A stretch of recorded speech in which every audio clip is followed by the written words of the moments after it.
Jeremiah Gray, latest injury update, dalawang tuhod na ang may tama at alam naman natin na si Jeremiah Gray ang isa sa rising star ng kupunan ni Coach Tim Cone at Barangay Ginebra. Injury ang pinaka magiging problema this upcoming new season ng PBA. Ang pinaka-latest nga sa injured list ng Barangay Ginebra ay itong kanilang rising star na si Jeremiah Gray.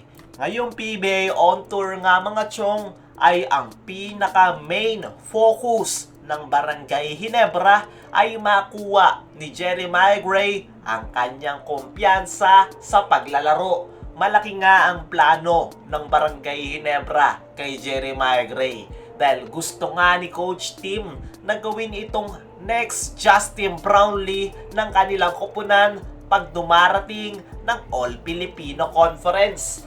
Pero dahil nga sa nakuhang severe injury nitong si Jeremiah Gray kagabi kontra LX Road Warriors, ay nabahalaw nga ang lahat ng plano ng Barangay Ginebra. Lahat nga ng effort nila ngayong PBA on tour ay nabura lang ng parang bula dahil sa pagkaka-injury ni Jeremiah Gray. Agad rin namang dinala ng hospital itong si Jeremiah Gray para agad na matingnan kung ano nga ba talaga ang nakuha nitong injury.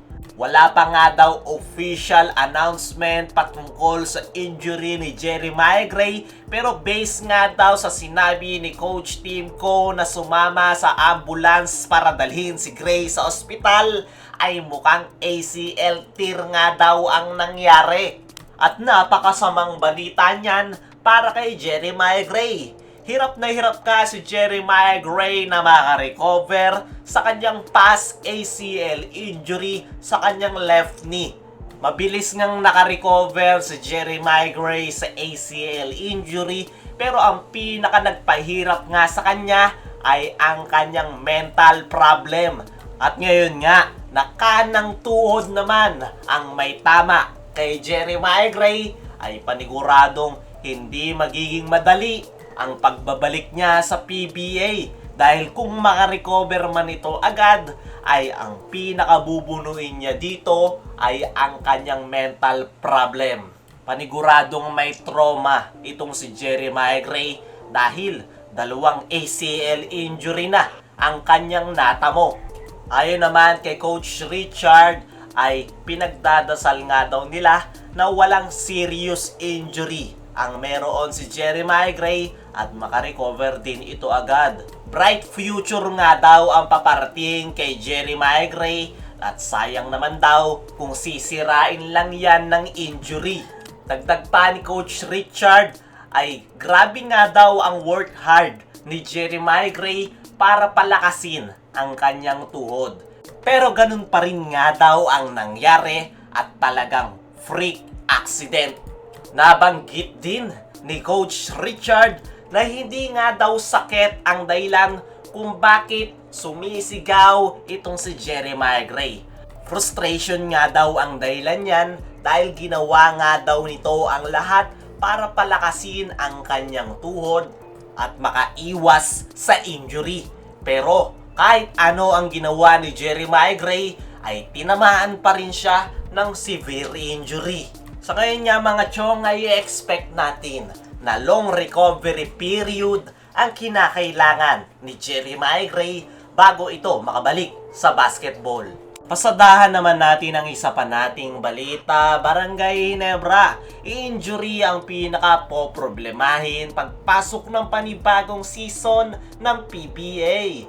Bukod nga sa pagkaka-injury nitong si Jeremiah Gray, ay marami pang ang mga player ang Barangay Ginebra ang kinakailangan nilang kaharapin pagdating sa injury. Gaya na lang nitong si Scotty Thompson na may fracture ang kanang kamay. Isa pa naman si Scotty Thompson sa pinaka-importanting player ni Coach Tim Cone.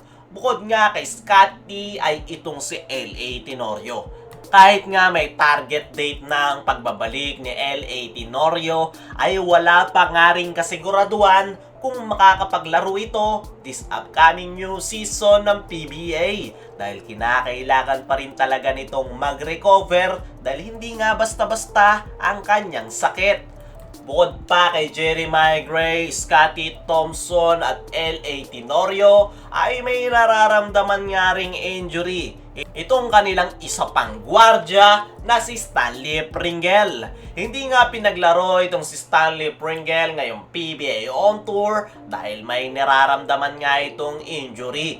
At mukhang mahihirapan talaga ang Barangay Ginebra na madepensahan ang kanilang kampyonato dahil sa pagkaka-injury ng kanilang mga players lalo na't magbabalik pa ang Bay Area Dragons.